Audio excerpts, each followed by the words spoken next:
everybody! Welcome back to the podcast, Mackin With Des. I'm your host, Desiree Mack, and today we're diving into a topic that is very near and dear to me, that I think is very interesting, that I think is kind of controversial, but shouldn't be, and we're gonna get to that.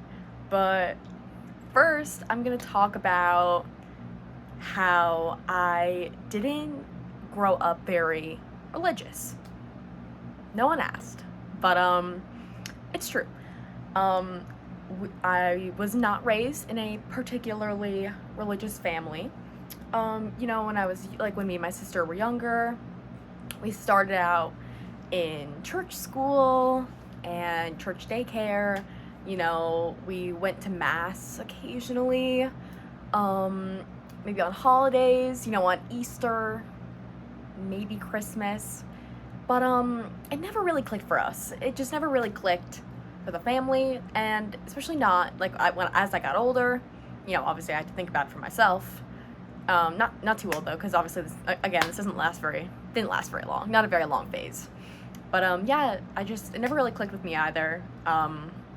So I never really believed in anything or had a faith. Or a set of external beliefs, something external to, I guess, worship or put your faith and understanding into.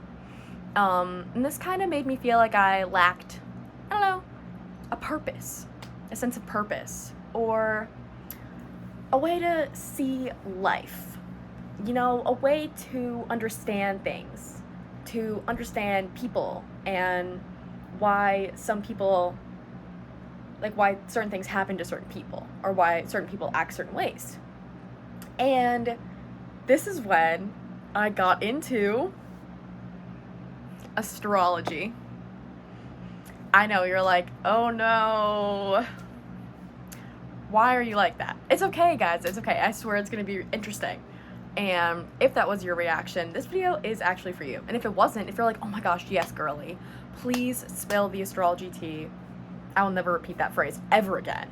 But I will talk about it today. So, I basically got into it. I started pretty much like everyone else. You learn your sun sign or your birth sign, which is basically only dictated by your birthday. So that's super simple. Everyone kind of knows that, but they don't really know what it is. So what even is a birth chart? How do you get your sun sign? That's a better question. How do you get your sun sign? It comes from your birth chart. Now you're like, what the fuck is a birth chart? It's basically a snapshot of where the different planets were in the sky when you were born. Time and place that you were born. So yeah, you need those three things in order to calculate. The next step of this journey that I was into was finding out your birth chart. And there's websites you can do this on. You can do this on Snapchat. I'm pretty sure you can do this in a lot of places nowadays. But I just use some random websites. I have no idea. But yeah, you put in your birth date, your birth time, and your birthplace. Ask your mom for your birth certificate, or your dad, I'm sorry. Ask your parent, legal guardian, for your birth certificate, and then you'll know.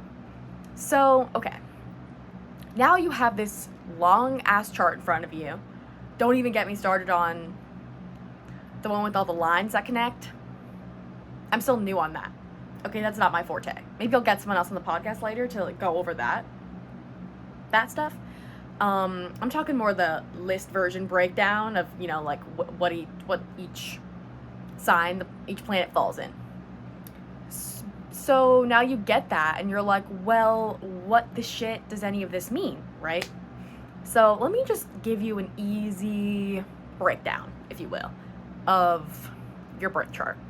So the first one that we already talked about, that most people know about, is their sun sign, which is really your core self.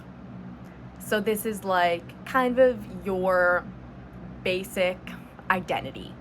and sense of self-image, if you will.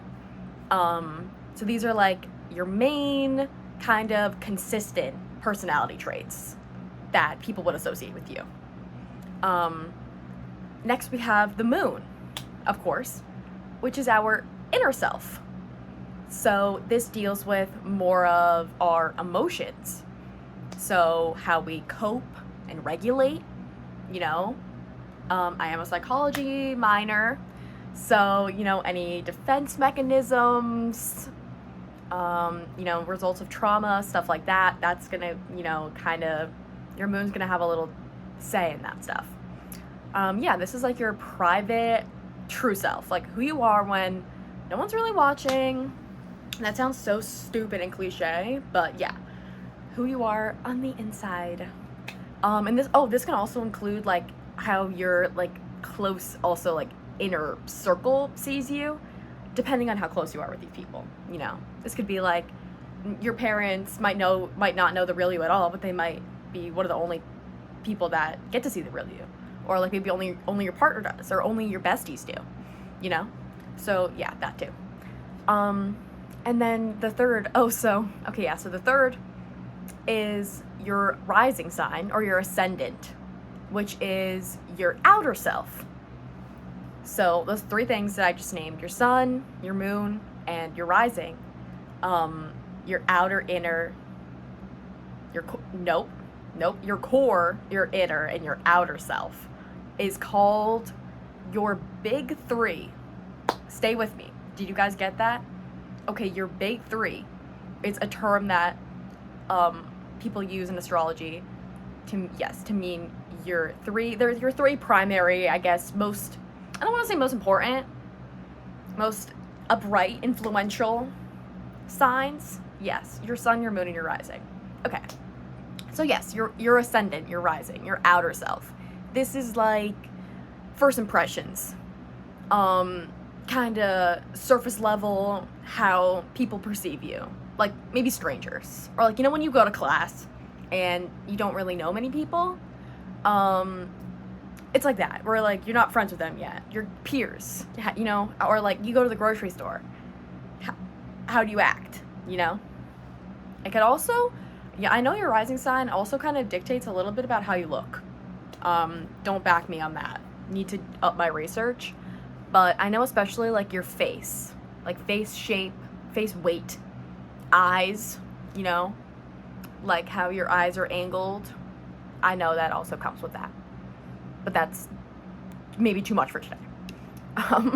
Okay, so aside from your big three, so your whole chart is obviously all the planets, but there's only a few other like super important planets.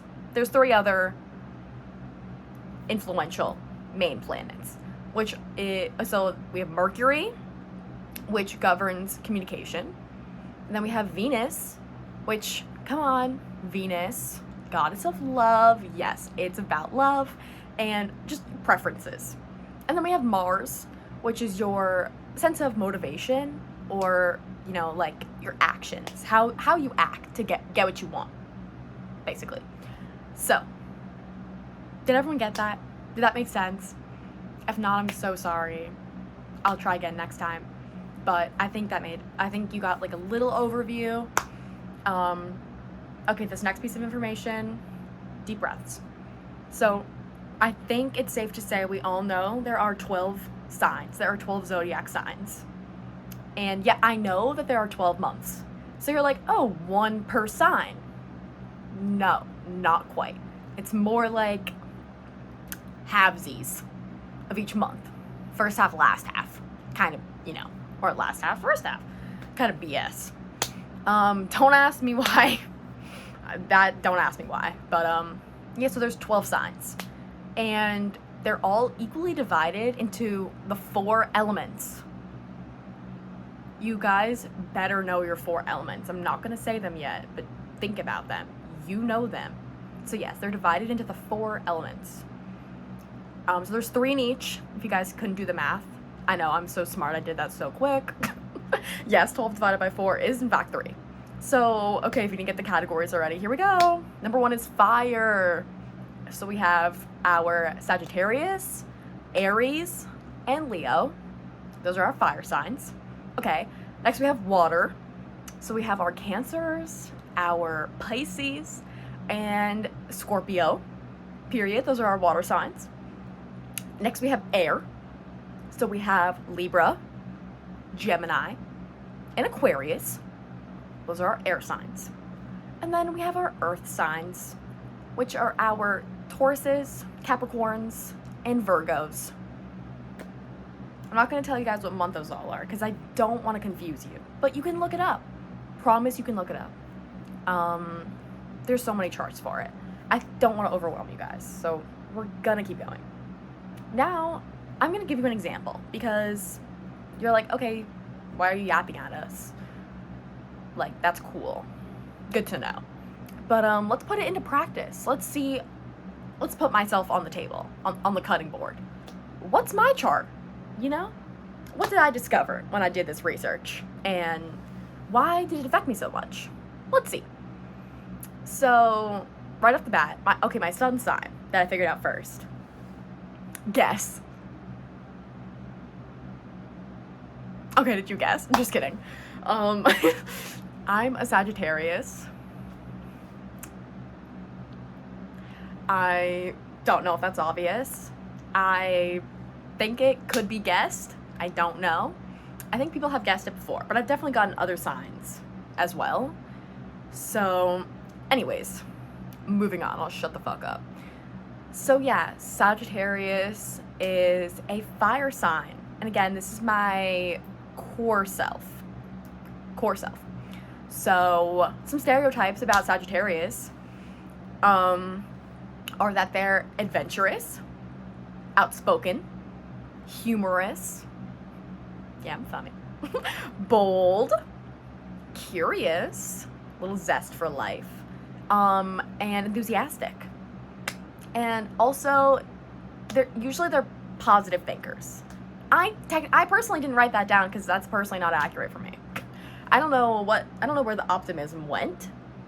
Maybe sometimes I am a little delulu, a little unrealistic, but I don't think it's like me looking on the positive side. I don't think anyone has ever told me that I do that. I think it's always been, don't look on the negative side so much. So yeah, I don't know what happened there, but that's also associated.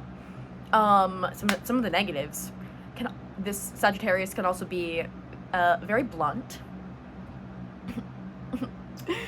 kind of harsh, a little impulsive, a little argumentative, defensive, and a little reluctant to commit to things.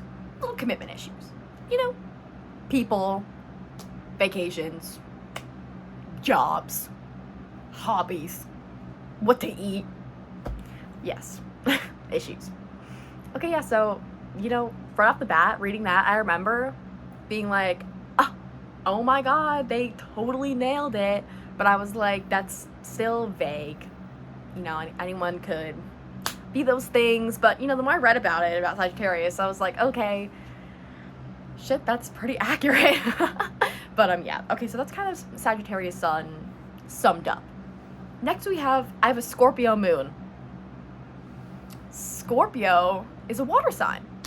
So this typically indicates very intense emotions.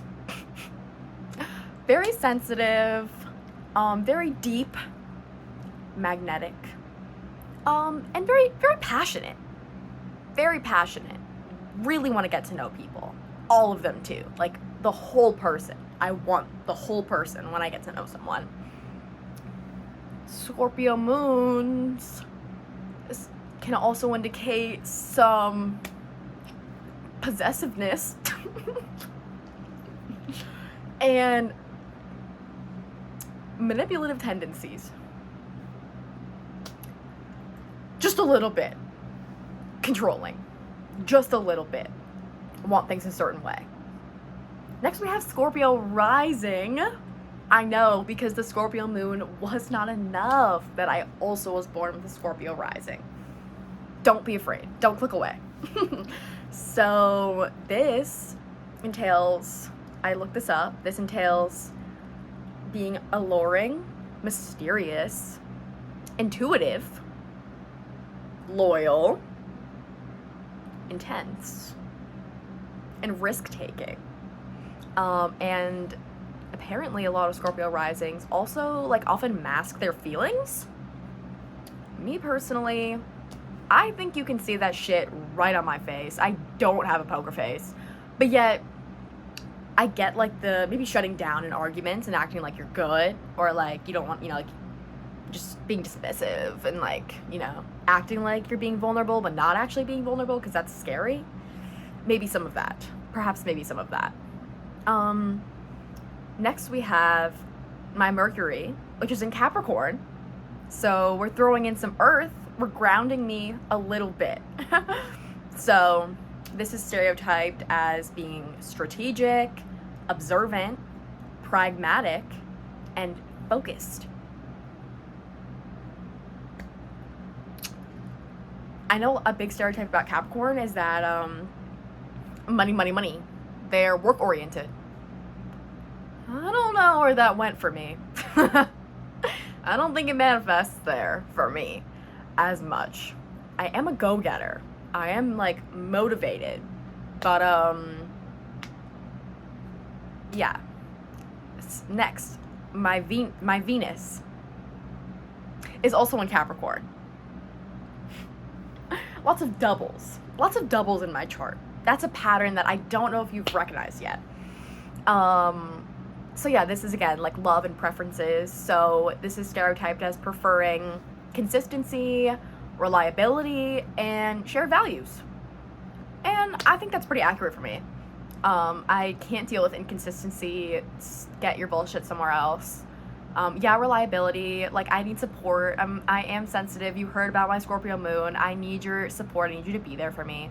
And yeah, obviously I want to have shared values. Like, if we don't have the same morals or beliefs, what ground are we both on? We're on different grounds. So, yes, period. And lastly, the last one I'll share is my Aries Mars. Now, Aries is actually right home in Mars. Mars is the planet of Aries. So, Aries is pretty comfy here, like this is its terrain. And Aries is another fire sign.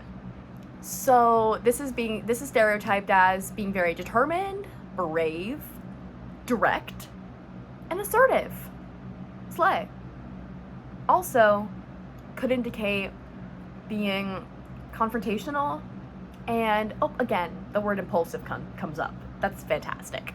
So yeah, that's a little bit about my chart. And honestly, overall, I'll tell you that's probably pretty accurate. That's probably a pretty accurate depiction of me, of some of me. Obviously you don't know the whole person, but your chart can tell you a lot. Someone's chart can tell you a lot. Don't doubt that. I know there's doubt. I know some of you are doubting it. Don't doubt it. No, I'm kidding. It's okay if you doubt it. It's totally fine. Okay, so who gives a fuck? What does this all mean? Why does it matter? You know what? It matters because astrology is constantly being shitted on. And I think that's stupid. I think some people take it too far. Let's be real. But, it's such a good tool. It's a good tool. And astrology, me personally, really helped me understand myself. And, people say you have to love yourself before you love others. You have to understand yourself and understand, like, being a human before you can understand other people and how they're trying to be human. So that's huge for me. It kind of helps you, I guess, it helps you better grasp human interaction and romantic, platonic, even familial relationships. Like how people interact and why they act or feel the way that they do sometimes. Next, astrology I'm gonna say it, really aided my mental health. Just me personally, it really helped me come to terms with some things and make sense of some things in life. I feel like learning about astrology, I was learning about myself and other people. So I was learning to appreciate, maybe my positive traits and other people's positive traits, while also acknowledging some negative tendencies, in order to maybe recognize it in others, but as well to like take accountability and steps towards resolution for yourself if you don't want to be that kind of person. And also, I mean, I'm only barely gonna touch on this, but obviously astrological events, the moon phases, eclipses, retrogrades. That's the word I was thinking of. Like, oh my God, Mercury's in retrograde. Yeah, be careful. Don't doubt Mercury in retrograde. These events can also kind of indicate like fluctuations or events happening in wealth, our careers, our mental health, our physical health, our communication, our relationships, etc. So again, another thing, it gave me something to believe in. It's nice to have something to believe in. And it's not like I believe in everything, like I think it's something to take with a grain of salt. But I think it's nice to be able to like know it, fall back on it sometimes, especially in times of need or times of confusion, when maybe some people will turn to religion and be like, why is this happening, God? I'd be like, why, universe, do this to me, silly? why do I act like this, silly? And that's helpful. That's nice to feel connected. And speaking of feeling connected, because it made me feel understood, it also gave me this community where we're all trying to understand ourselves and each other.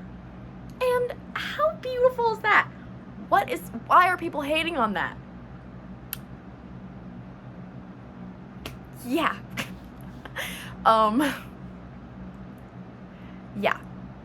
I feel like astrology really helps you connect with others through learning about kind of how your chart, or like how your placements manifest, in real life situations, in friendships, in relationships, in families, at school, in your hobbies, your life.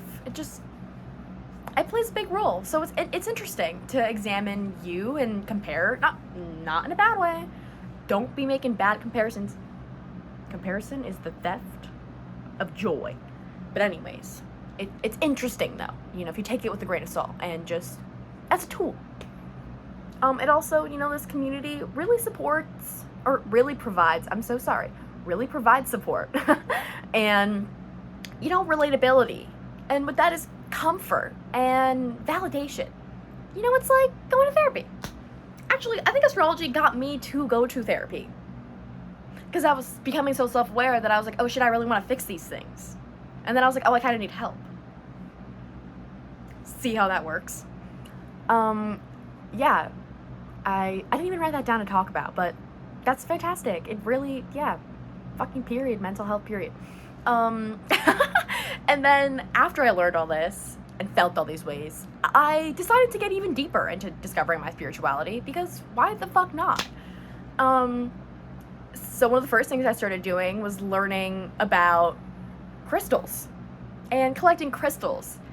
And you're like, oh my God, she collects rocks. The door, whatever. I don't give a fuck if you believe in it or not. You don't give a fuck if I believe in it or not. It's okay. That's okay. I personally, though, think they're cool. They're pretty. They're cool. I love their meanings. Whether they work or not, I feel better, even if it's placebo. I feel better with them sometimes, They're great decoration regardless. Let's be fucking real. You can't argue about that. You could, but don't. But I feel like, having them in a space is very cleansing. Like, obviously there's certain things you can do with crystals, you know, wearing them in certain ways, having them in certain, you know, like in your car for protection, having them in your home, just certain areas of your home for certain reasons, again. So yeah, I became a crystal girly for a little bit and started really getting into their purposes and stuff. And what is my favorite crystal, you ask? Oh, thank you so much for asking. It is amethyst. Oh my god, I know you're like, that's so basic, but I love amethyst. Is so beautiful. I don't have my bracelet. I don't have my bracelet with me right now. But yeah, amethyst is basically for motivation. It's for guidance. And I need that shit. So, and it's pretty. I'm kidding. I also like citrine, the orange one, which is for like clarity, I think. So ametrine is something I discovered a little while ago, and it's sick. It's both colors. It's orange and purple. And it's beautiful. And it's two purposes in one. Who does not want that? Obviously, then we've got, you know, like our rose quartz. Like, yeah, okay, whatever. We all want some love, and we all want some relationships, don't we? So that's a good one, you know. That's a good one. Never got any of the scary ones, like the moldavite, or just whatever the other, you know, like stones are that people are like, don't get this unless you're really ready for your like whole life to turn upside down. And I don't know if I'll ever be ready for that. But yeah, anyways. So, okay, we went through the crystal girly phase. And that's great. And then I started exploring deeper. With that came the deeper, larger world of manifesting. We all knew I was going to get to this topic. We all knew I was going to get here. Are you excited? Yeah, we're going to talk about manifesting. And you know, there's a lot of different ways to do this. You can do this through verbal and written methods, and also other things, like other actions. So for example, something that you can do is asking questions. You can ask these out loud, you know, ask for a sign out loud. Like, you can be outside and be like, a bird is going to land on the fence. If this, that, and the other thing. Period. Wait for the bird. Okay. You can also do this on paper. You can write the questions on paper. Or you can write down, like, affirmations, which are things you want to manifest. Or they're like mantras. So, like, phrases of things that you want to actualize. So, like, classic affirmations are like, I don't chase, I attract. And actually, Emma Chamberlain's podcast does a great job analyzing that phrase, because it's very interesting. And I think I agree with her that it has a very different meaning that a lot of people associate it with.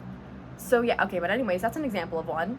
Or like, you know, I'm healthy, I'm wealthy. That's great, it rhymes. You know, like, there's a lot, you know what I'm talking about? Like, I'm a bad bitch. You can say anything as your affirmation. Like, I'm rich as fuck. You know, I'm kind and giving. You can put anything you want.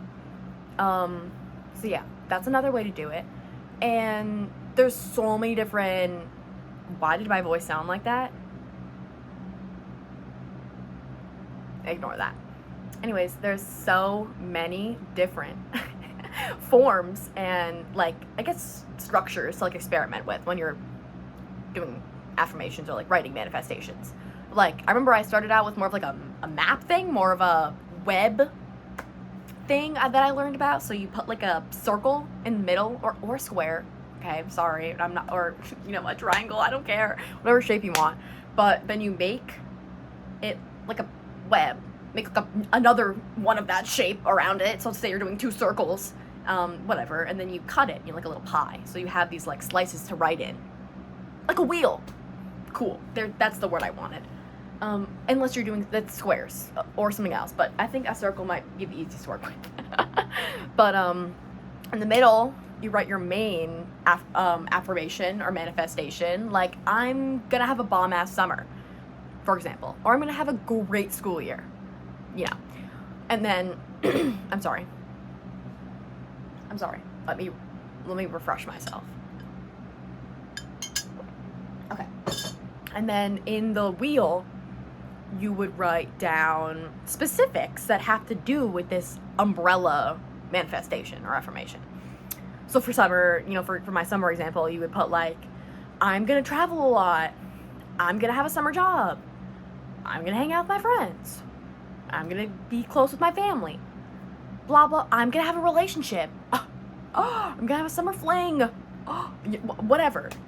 You manifest, you girl or boy. You do you. Okay. That's an example. Or for my school example, you would be like, I'm gonna get good grades. I'm gonna have good time management. I'm gonna be active and go to the gym. I'm gonna do clubs and activities and sports. Go crazy, go ham. Okay?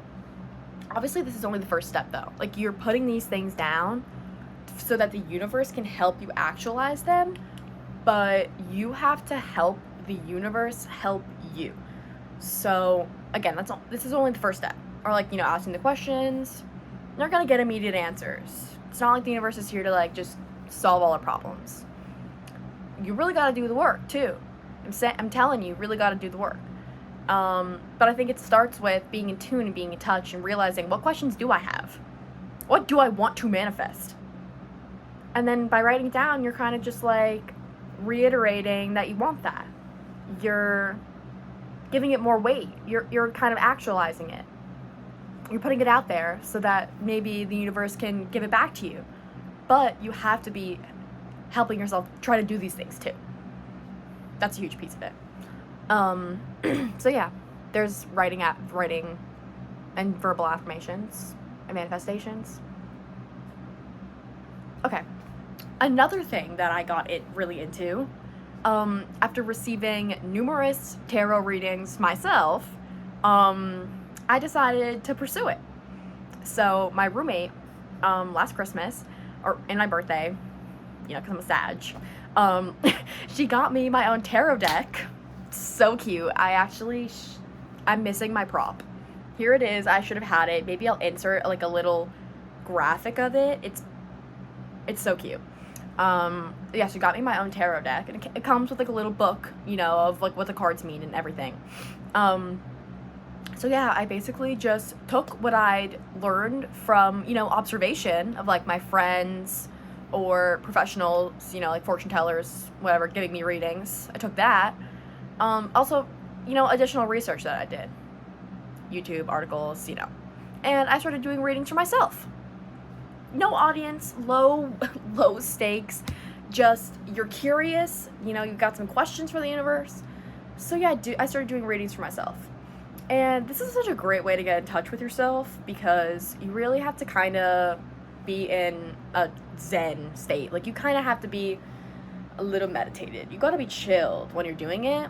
Or I feel like if you don't really know what you want to ask, or if you don't really know what you want to know, or what you don't even know what you need to know.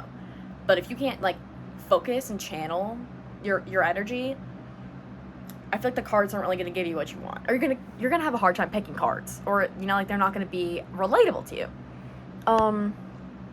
So okay, I didn't write this down, but I'm going to try to explain like the basic or the easiest kind of reading, or like the most common one that I see, or that I practice as well, is a 3-card spread. Your past, your present, and your future. Simple enough, right? So yeah, you have the cards, you shuffle them, you also knock on them, which is another thing I learned from my roommate. And I looked this up, and I was wondering why, and basically to like knock any bad tensions. Guys, I'm Googling this right now.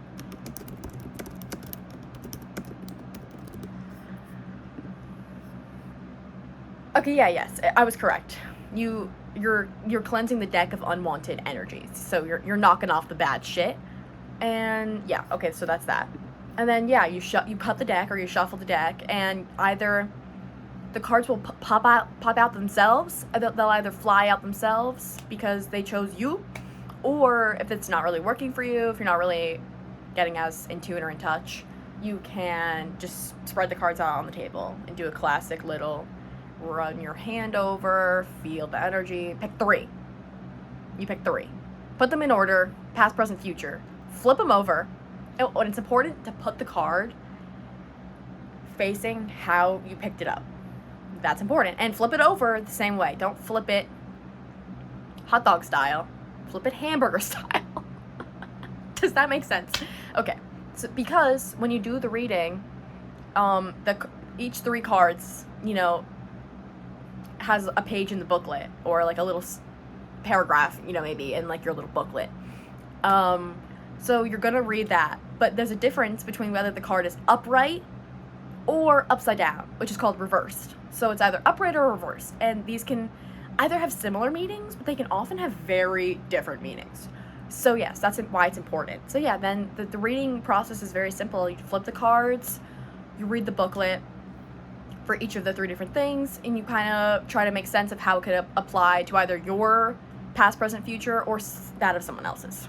You translate it into, like, you make it make more sense for you or for someone else. So yeah, I started doing that for myself. And again, it was great. It really got me in touch and in tune. And then I started doing readings for other people, mainly my friends. And I'm pretty sure I've only done my friends. I was gonna say family, but I don't think I have. That would be an interesting, we'll get back on that. Maybe my sister would be down.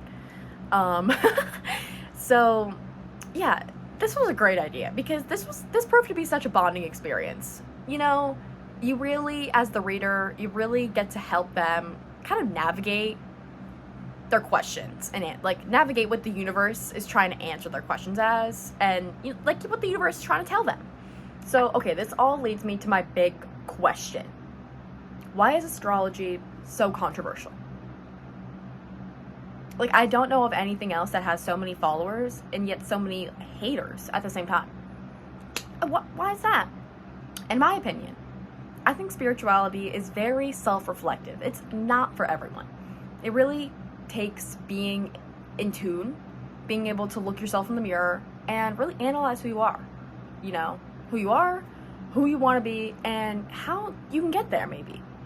And I feel like primarily, I feel, maybe, this is an opinion, primarily, that a lot of guys make fun of it. They're like, oh no, you're an astrology bitch. You're an astrology bitch. I don't know why they're so triggered by it. But yeah, I feel like, okay, part of it's valid. Some girls won't date certain signs, but maybe that's for the best. Maybe you won't work out anyways, but I do feel like some people take it a little seriously, and that could potentially be harmful. You're only pursuing certain careers or hobbies or people because some apps tell you that that's right, or it's really not filling you. You might be missing things, but otherwise it's pretty harmless, and clearly it has its benefits, as I just went over. Yeah, the history of astrology, a lot of people don't know, and I researched this for fucking a public speaking class or whatever in high school. It actually began with medicinal purposes, take that, and as a way to explain natural phenomenon. And, obviously it later grew as researchers discovered how the planets interacted with Earth and with human life. And this opened up many professions over time, including obviously astronomers. And then we've got our psychics, tarot readers, fortune tellers, etc. That's great. It created jobs. You're mad? Why? It's fun. I wonder, this is my takeaway, I wonder if astrology had more male believers, would it be as heavily judged and criticized and belittled? Just a thought. Is it invalidated because it became so trendy? I feel like lots of people started kind of living by it and referencing it without even really knowing what the bigger world of spirituality was beyond star signs. And honestly, I don't know what all yet either. Obviously, I'm not that advanced either. I'm a little beginner as well. But, you know, it's been a great journey. And I'm very grateful for something that I get to believe in that helps me get through some of my days. And it helps me work to become the best version of myself. For myself. And for others. But mainly for myself. So yeah. Those are my thoughts on astrology and spirituality and tarot and manifesting. And I hope you guys had a great time. I hope you have a great day. Love y'all. Thank you for listening to Mackin with Des.